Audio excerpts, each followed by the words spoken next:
They say your home is your sanctuary, but when I bought my first house, a dream come true after years of saving, I never imagined my biggest nightmare would live just 2 doors down. Wear a visor at all hours of the day, and wield the power of a clipboard like a medieval weapon. Her name was Karen, and not just by stereotype, her actual name was Karen, president of the HOA, self-appointed ruler of the cul-de-sac. And this is the story of how she tried to take over my pool for her granddaughter's birthday, and how I turned the tides by literally draining the fun right out of it. It all started 3 months after I moved into the neighborhood.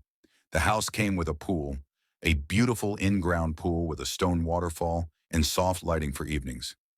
I had dreamed of having a backyard oasis ever since I was a kid, watching reruns of those home renovation shows with my mom.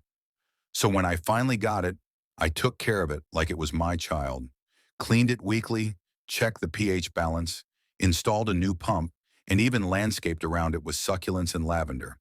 It wasn't just a pool, it was peace. And that peace ended the moment Karen rang my doorbell one Saturday morning, lips pursed like she'd been sucking lemons. "I see you've got a nice pool back there," she said, not even bothering with a hello. "We're planning a birthday party for my granddaughter.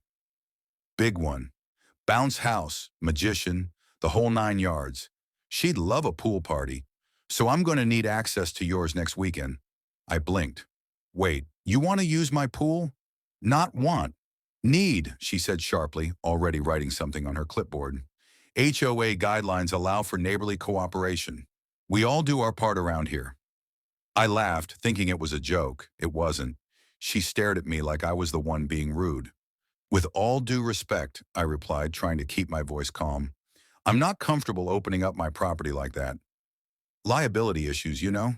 Her expression changed instantly. The clipboard came down. The smile tightened. "That's disappointing," she said. "You're new here. Maybe you don't understand how things work." I politely closed the door. That week, the notices began. First, a citation for improper lawn edging, then one for unauthorized garden decor, then a threatening letter about the pool being visible from the road, which wasn't true. I was being harassed. I approached other neighbors, people who'd lived there longer, and they all said the same thing. "Karen runs this neighborhood."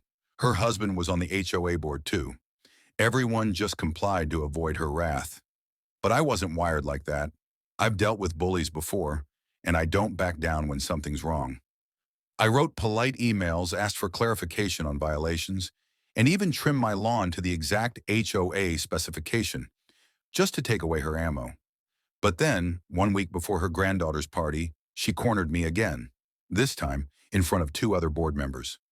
"You'll be allowing the party, or we'll have no choice but to escalate things," she said, arms crossed. I looked her dead in the eye and said, "You don't own me. You don't own my property," she scoffed. "We'll see about that." That night, I made a decision. I went to the backyard, flipped on the pool pump to waste, and began draining the water. It took hours, but by sunrise, the sparkling blue had turned into an empty concrete basin. The morning of the party arrived, and around 9 a.m., I heard screaming across the fence. Karen was at my gate, flanked by a dozen balloons and a clown, shouting at me. "What did you do?" she bellowed. "I drained it," I said calmly, sipping coffee. "I figured if the pool was such a problem, might as well take it out of the equation." "You can't do that," she shrieked. "This is sabotage. I already told the parents." "Well," I interrupted, "you should have told them the pool didn't belong to you." She stormed off. An hour later, the police arrived. 2 officers knocked on my door. I welcomed them in, showed them the drained pool, and explained everything. How she demanded use of my private property, the harassment, the phony citations. One officer nodded slowly and said, "She really called us because you wouldn't let her borrow your pool?" I nodded. They left 15 minutes later, without filing a report. And just like that, Karen's party was a total disaster. The kids sat in soggy bounce houses, parents murmured in confusion, and the clown looked like he was questioning his career choices. But the best part, the other neighbors started speaking up. One by one, they shared their own Karen stories. We started gathering peacefully at the community center, and 2 months later, during the annual HOA election, we voted her and her husband out. I didn't run for president. I just wanted peace. But I did help rewrite the neighborhood guidelines to include clauses about personal property rights and anti-harassment protections. And eventually I refilled the pool, this time inviting over my new friends from the block. We grilled burgers, played music, and watched the sunset reflect off the water. That day, I realized something. Standing up to people like Karen isn't just about saying no, it's about showing others they can say no too. And sometimes, you don't need to shout, argue, or fight. Sometimes all it takes is draining the pool.